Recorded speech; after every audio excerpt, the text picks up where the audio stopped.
All right, so right now Scotty and I are on our way to Mount Pleasant Airport here right outside of Charleston, and we're gonna go up for a quick flight. It's been a while since we've done any kind of aviation vlog. So we actually sold all the skydiving gear. We're fully committing to flying planes and helicopters now, and we need to get all the equipment dialed in. So we've got these new mics for our cameras, and then we've also got a wire that'll allow us to bring the comms and the radio into the audio for the cameras too. So that should be pretty interesting. So the purpose of this flight is really just for us to go up and make sure all the equipment works right and see what kind of shots we can get.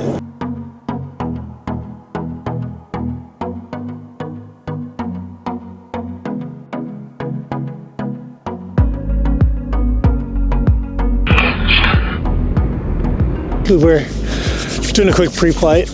We're gonna get this plane nice and ready, get it warmed up, and head down to Hilton Head. It's too cold in here.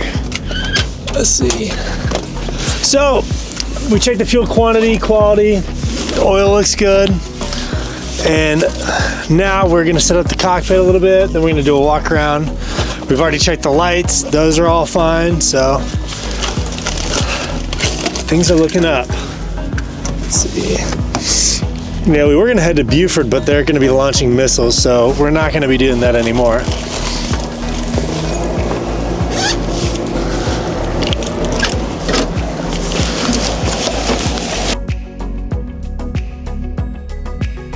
Way out of the plane right here. So we got our airspeed right here.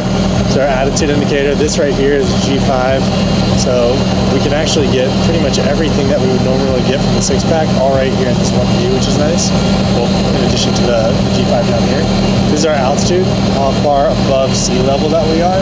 This is our turn coordinator, heading indicator, vertical speed indicator.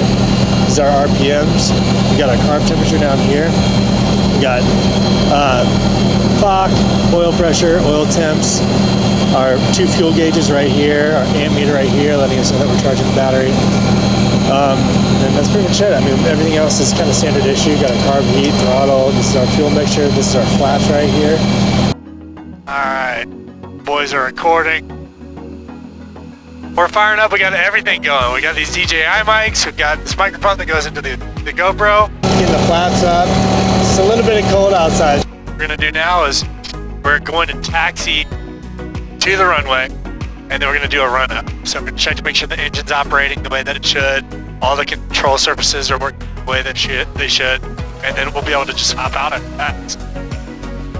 Mount Pleasant traffic, non-jet 420, November Juliet, long right downwind at 1500 feet for runway 35. I'll look for that diamond.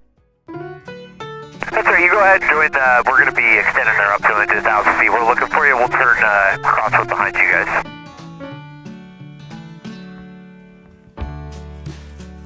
And we climbed fast. Did we? Yeah, we did. Flying light today, boy.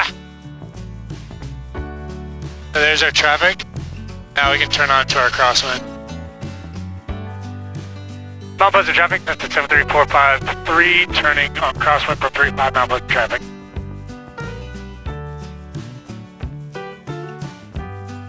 The beauty of living on the coast here is there's so many different airports and they make it so easy to fly in and out of. So we'll come down here, grab one of these 172s. We can fit up to about 3 people in one of these, or we can get the 182 and we can fit 4 people in that. And if we go to Hilton Head from Charleston or Mount Pleasant, it ends up being about $100 a person to grab a burger. So it's our $100 burger, $100 taco, $100 breakfast burrito.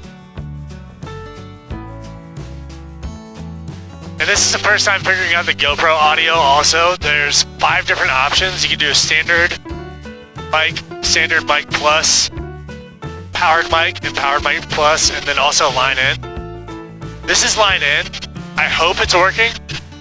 We'll switch it up on our way back and we'll find out if one of the other options is better for us. But I think this is what we're supposed to have it on.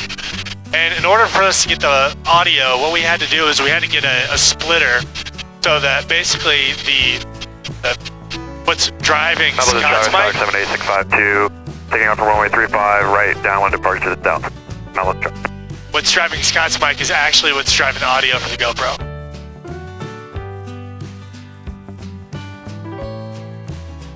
So this is an older plane. We only have one radio in here, so we got our typical call frequency plus one standby. So we're going to be juggling between the two of those as we fly down to Hilton Head. For the most part, all these airports are using either like one of three CTAF frequencies, which makes it really nice. 1227, 1228, 1229 are 1229 are the most common ones for this area. And then once we get about 10 miles out from Hilton Head, we'll tune into the weather, see what that's saying for us, switch over to tower, and then take the easy flight in.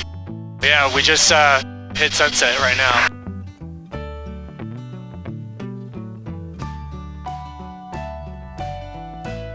Yeah, so I used to vlog back in the day, and me and Scott were talking about bringing the channel back to life, starting to vlog a little bit more. We've been flying a lot on the weekends and then also in the evening. So we just thought it'd be fun to bring everyone along with us and fly to some of our favorite spots, show you all a side of South Carolina that you might not see. 49 Lima Mike, site base 35, Orangeburg. We're also doing trips to Georgia and North Carolina, so places that aren't too far, but essentially it's, you know, going to get $100 burgers. So these flights usually take us between 45 minutes. These flights usually take us about 45 minutes to an hour to get wherever we're going. And then oftentimes we'll be able to get a courtesy car or a crew car. So at Hilton Head, they have a couple Camrys. So we'll land, grab a Camry, go get something to eat, and be back at the airport within, you know, an hour. Orangeburg traffic, Pilatus, 9 Lima Mike, final approach, 35, Orangeburg. And then take our 45-minute flight home. So it's nice to break up the week. You know, we can basically go do a Taco Tuesday, and it takes us all of maybe like 3.5, 4 hours round trip between getting the plane ready, flying down there, eating, flying back, and getting everything put away. So very lucky that we're able to do it. Just an overall cool experience too. Oh yeah. I mean, it's great to get a different perspective, a different vantage point on this area. Orangeburg traffic, 9 Lima Mike going around 35, Orangeburg. Flying down the coast is beautiful as it is, but do it for sunset, it's even better. I love flying during this time. Like, sunset is always great, especially if you have some clouds. But dusk, you have that like civil twilight, and you can see like the orange kind of reflect off of the cuts. And there's like a metallic color in all the waterways. Like so many different layers, and you never get sick of this. It's just like how the mountains are, you know, it's beautiful, but 100%.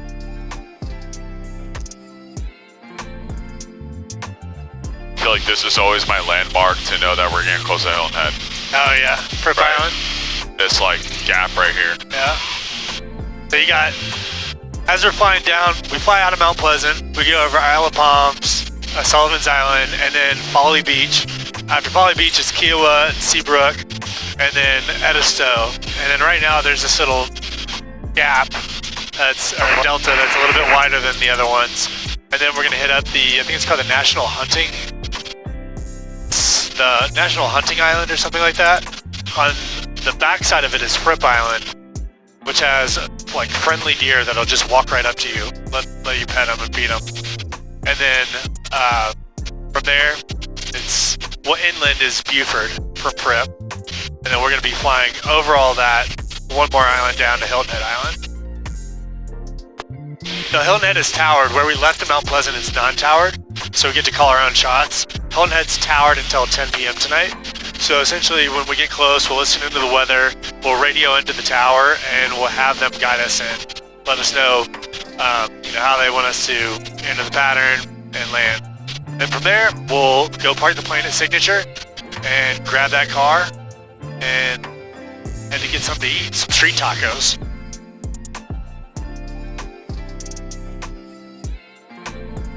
Are you just so used to turbulence in these small planes now?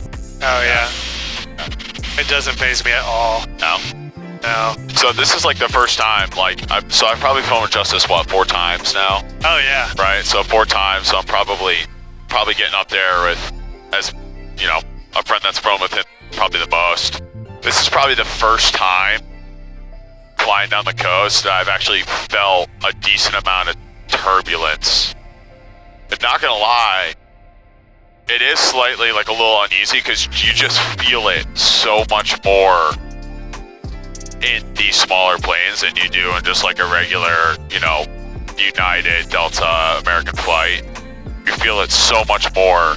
And not only that, but like you have the whole windshield, so you're looking out onto everything. Oh yeah, I mean, you see your horizon. You see your horizon jumping, like you drop down for like a half a second, it's like zero gravity. It's like, oh, what the hell? 740 Sierra Yankee, taxi to ramp with me. Have a good night. With you, have a great night. 40 Sierra Yankee.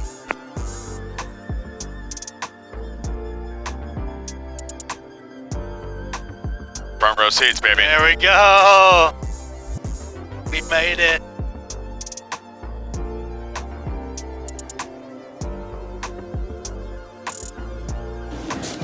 Full of food. Just left Cactus Cantina. Phenomenal street tacos. So we got some for the folks at the FBO. Gonna drop it off, get in the plane, head back.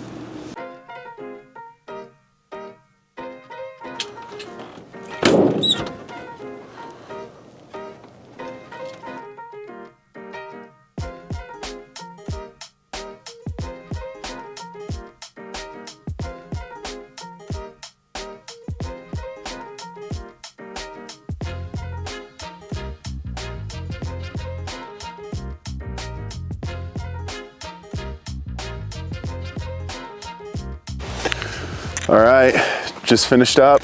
It's cold, can see our breath. Just got back, had some tacos. Awesome night of flying. Oh yeah. Easy flight, nice and cool. Got back pretty quick. So now it's time to go to bed so we can go to work tomorrow. Yep. Thanks for coming along.